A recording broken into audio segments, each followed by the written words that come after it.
ನಮಸ್ತೆ ಎಲ್ಲರಿಗೂ. ಇವತ್ತು ತಿಂಡಿ ದೋಸೆನೂ ಆಲೂಗಡ್ಡೆ ಪಲ್ಯ ಮಾಡ್ತಾಯಿದ್ದೀನಿ. ಸಾಂಬಾರು ಆಗಿದೆ. ಇವತ್ತಿನ ಬೆಳಗಿನ ಕೆಲಸ ಎಲ್ಲ ಆಯಿತು. ಹ್ಯಾಪಿ ಇನ್ನು ಸಂಜೆವರೆಗೂ. ಯಾಕಂದರೆ ತಿಂಡಿ ಆಯಿತು, ಅಡುಗೆ ಆಯಿತು, ಎಲ್ಲ ಕೆಲಸದಿಂದ ಬಂದರೆ ಆರಾಮಾಗಿರ್ಬೋದು. ಅನ್ನ ಒಂದು ಮಾಡಿಕೊಂಡು ಊಟ ಮಾಡಿಕೊಂಡ್ರೆ ಇವತ್ತಿನ ಕೆಲಸ ಮುಗೀತು. ಏನಂದರೆ ಹೆಣ್ಮಕ್ಳಿಗೆ ತವ್ರ ಮನೆ ಅನ್ನೋದು ಎಷ್ಟು ಮುಖ್ಯ. ಇದು ಗುಜರಾತ್ನ ಹತ್ರ ಒಂದು ಹಳ್ಳೀಲಿ ನಡೆದಿದ್ದು. ಆಕೆಗೆ ಪುಟ್ಟ ಮಕ್ಕಳು, 4 ಮಕ್ಕಳು. ಗಂಡ ಆಗತಾನೆ ತೀರೋಗಿರ್ತಾನೆ. ಮನೇಲಿ ತುಂಬ ಕಷ್ಟ ಆಗ್ಬಿಡುತ್ತೆ ಊಟಕ್ಕೆ ಕೂಡ. ಸರಿ, ಏನೋ ಒಂದು ಆಸೆ ತವ್ರ ಮನೆ ಅಂತ ಅಲ್ವಾ. ಸರಿ, ಪಕ್ಕದ ಮನೆಯವ್ರಿಗೆ ಸ್ವಲ್ಪ ಹೊತ್ತು ಮಕ್ಕಳು ನೋಡ್ಕೊಳ್ಳಿ, ನಾನು ಅಣ್ಣನ ಮನೆಗೆ ಹೋಗ್ಬಿಟ್ಟು ಬರ್ತೀನಿ ಅಂತ ಹೇಳ್ಬಿಟ್ಟು ಮಕ್ಕಳನ್ನ ಪಕ್ಕದ ಮನೇಲಿ ಬಿಟ್ಬಿಟ್ಟು ಪಕ್ಕದಲ್ಲಿ ಹಳ್ಳಿ ಒಂದು 5-6 ಕಿಲೋಮೀಟ್ರು. ಸರಿ, ಬರ್ತಾಳೆ ಅಣ್ಣನ ಮನೆ ಹತ್ರಕ್ಕೆ. ಬರ್ತಾ ದೂರದಿಂದನೇ ಅಣ್ಣ ನೋಡ್ತಾನೆ ತಂಗಿ ಬರ್ತಾ ಇರೋದನ್ನು. ಈಕೆ ಕೂಡ ಗಮನಿಸ್ತಾಳೆ ಅಣ್ಣ ಬಾಗಿಲಲ್ಲಿ ನಿಂತಿರೋದನ್ನ. ಓ, ಅಣ್ಣ ಇದ್ದಾನೆ, ಏನೋ ಒಂದು ಹೆಲ್ಪ್ ಮಾಡ್ತಾನೆ ಅಂತ ಒಂದು ಖುಷೀಲಿ ಬರ್ತಾಳೆ. ಬಾಗಿಲ ಬರೋಷ್ಟೊತ್ತಿಗೆ ಅತ್ತಿಗೆ ಬಾಗಿಲಿಗೆ ಬರ್ತಾರೆ. ಓಹ್, ಈಗ ಬಂದಿಯಾ, ಬಾ, ನಿಮ್ಮ ಅಣ್ಣ ಇಲ್ಲ, 2 ದಿವಸ ಆಯಿತು ಊರಿಗೋಗಿ, ಯಾವಾಗ ಬರ್ತಾರೋ ಗೊತ್ತಿಲ್ಲ, ಬಾ ಬಂದು ಊಟ ಮಾಡ್ಕೊಂಡು ಹೋಗು, ಇಷ್ಟು ದೂರ ಬಂದಿದ್ದೀಯಾ ಅಂತ. ಆ ಮಾತು ಕೇಳಿ ಆ ಹೆಣ್ಮಗುಗೆ ಎಷ್ಟು ನೋವಾಗಿರ್ತಿತ್ತಂತ ನಾವು ತಿಳ್ಕೊಬೇಕು. ಯಾಕಂದರೆ ನಾವು ಹೆಣ್ಮಕ್ಳಲ್ವ.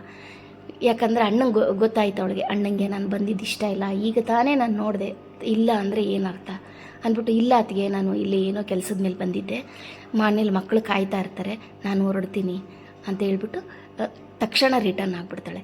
ಅವಳಿಗೆ ದುಃಖ, ಯಾರ ಹತ್ರ ಆದರೂ ಹೇಳ್ಕೋಬೇಕು, ಜೋರಾಗಿ ಅಳಬೇಕು, ಈ ಥರ ಎಲ್ಲ ಹೆಣ್ಮಕ್ಳಿಗಾಗೋದು ಸಹಜ ಅಲ್ವಾ. ಸರಿ, ಬರ್ತಾ ಒಂದು ಅಲ್ಲಿ ಮರದ ಕೆಳಗಡೆ ಕೂತ್ಕೊಂಡು ಮನಸಾರೆ ಅಳ್ತಾ ಇರ್ತಾಳೆ.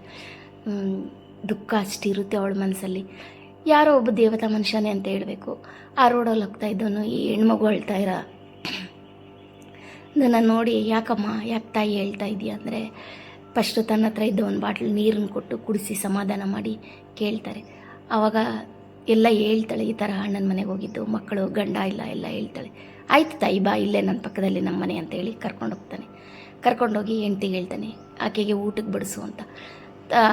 ಆಕೆ ಊಟಕ್ಕೆ ಬಡಿಸಿ, ಮತ್ತು ತಮ್ಮ ನಿಮ್ಮ ಮನೇಲಿದ್ದ ಎಲ್ಲ ದವಸ ಧಾನ್ಯಗಳನ್ನೆಲ್ಲ ಒಂದೊಂದು ಎಷ್ಟಿದೆಯೋ ಅಷ್ಟು ಅವ್ರ ಹತ್ರ ಇರೋಷ್ಟು ಸ್ವಲ್ಪ ಎಲ್ಲ ಒಂದೊಂದು ಬ್ಯಾಗ್ ಚೀಲಕ್ಕೆ ಹಾಕಿ ಕಟ್ಟಿ ಇಡ್ತಾರೆ.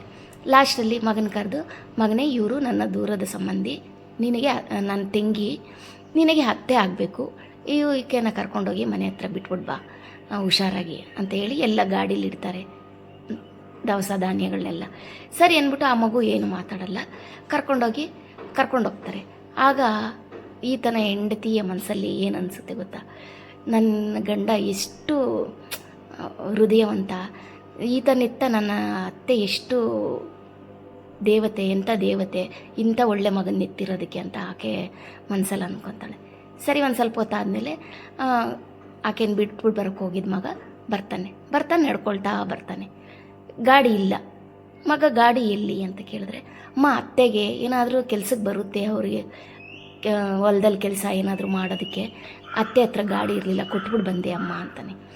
ಆಗ ಇವಳಿಗೆ ಇನ್ನೂ ಕಣ್ಣು ತುಂಬಿ ಬರುತ್ತೆ. ಯಾಕೆ ಗೊತ್ತಾ, ನನ್ನ ಗಂಡನೇ ಇಷ್ಟು ಒಳ್ಳೆ ಹೃದಯ ಅಂತ ಅಂದ್ಕೊಂಡೆ, ನನ್ನ ಮಗ ಇನ್ನೂ ಒಂದು ಕೈ ಮುಂದೆ ಹೋಗಿ ಈ ಥರ ಹೆಲ್ಪ್ ಮಾಡಿಬಿಟ್ಟು ಬಂದಿದ್ದಾನೆ, ನಾನು ಧನ್ಯ ಇಂಥ ಮಗನ ಎತ್ತಿದ್ದಕ್ಕೆ ಅಂತ ಆ ತಾಯಿ ಸಂತೋಷ ಪಡ್ತಾಳೆ. ಹೆಣ್ಮಕ್ಳಿಗೆ ತವ್ರ ಮನೆ ಅನ್ನೋದು ಎಷ್ಟು ಮುಖ್ಯ ಅಲ್ವಾ. ನಮಗೆ ಕಷ್ಟ ಸುಖದಲ್ಲಿ ಫಸ್ಟ್ ನೆನಪಾಗೋದೇ ತವ್ರ ಮನೆ. ಅವ್ರು ಎಷ್ಟೇ ಶ್ರೀಮಂತರಾಗಲಿ ಬಡವರಾಗಲಿ, ನಮಗೆ ನೆನಪಾಗೋದು ಫಸ್ಟು ತವ್ರ ಮನೆ. ಒಂದೊಂದು ಸರಿ ಹಿಂಗಾಗುತ್ತೆ, ಏನು ಮಾಡೋಕ್ಕಾಗಲ್ಲ. ಇಷ್ಟೊತ್ತು ನನ್ನ ವೀಡಿಯೋ ನೋಡೋದಕ್ಕೆ ಎಲ್ಲರಿಗೂ ಧನ್ಯವಾದಗಳು. ಇನ್ನೂ ಯಾರೆಲ್ಲ ನನ್ನ ಚಾನಲ್ ಸಬ್ಸ್ಕ್ರೈಬ್ ಮಾಡಿಕೊಂಡೆ, ಪ್ಲೀಸ್ ಸಬ್ಸ್ಕ್ರೈಬ್ ಮಾಡ್ಕೊಳ್ಳಿ. ಮುಂದಿನ ವೀಡಿಯೋದಲ್ಲಿ ಮುಂದಿನ ಹೊಸ ಕಥೆಯೊಂದಿಗೆ ನಿಮ್ಮ ಮುಂದೆ ಬರ್ತೀನಿ. Thanks for watching.